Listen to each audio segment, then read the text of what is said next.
Welcome to the English podcast of the Foreign Language Teaching and Resource Center at NTU.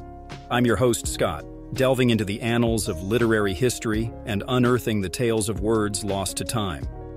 April 2024 is the Humanities Month of the Foreign Language Teaching and Resource Center at NTU, whose main theme is a quest for the magic of language with the Bard.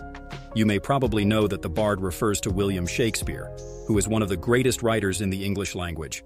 So, today, we're embarking on a journey through dusty manuscripts, forgotten folios, and the elusive shadow of this playwright extraordinaire. This is the story of Shakespeare's lost play.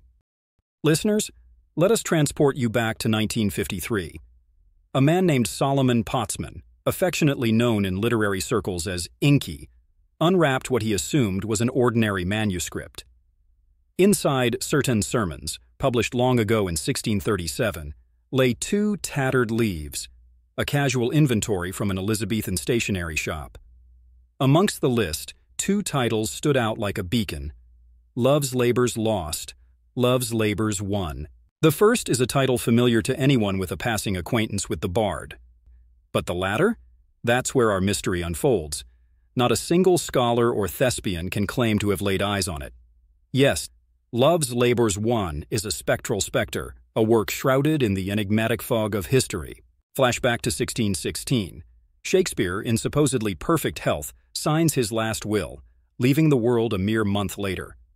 If not for the foresight of his 2 theatrical comrades, John Hemingway and Henry Condell, Hamlet might well have whispered his last to the ether unremembered, and Macbeth's ambition could have been dust and shadow. It took an actor's heart and Hemingway and Condell's diligent collation to preserve the Stratford maestro's legacy in the celebrated first folio. Fast forward to Solomon Pottesman's epiphany, and the 1950s rumination on those indelible ink squiggles give rise to the most tantalizing of questions. Was Love's Labours Won simply another name for a known play, or has the world truly lost a Shakespeare original? However, hope springs eternal. In Sweden, 1904, a fortuitous rediscovery of Titus Andronicus shattered the belief in its everlasting loss, a beacon of possibility that Love's Labours Won might one day echo through the halls of discovery. As we wrap our thoughts in the parchment of imagination, we close this chapter of English podcast of the Foreign Language Teaching and Resource Center at NTU with an invitation to wonder. Books are more than mere bindings and leaves.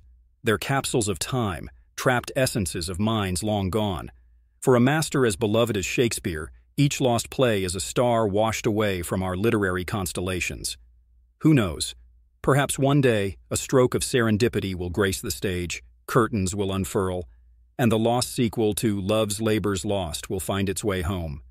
Thank you for joining me on this journey through the quill and ink of yore. Subscribe, follow us on social media, and tune in next time for another brush with history, right here on the English podcast of the Foreign Language Teaching and Resource Center at NTU. Until then, may your own labors in life be plentifully found. Goodbye.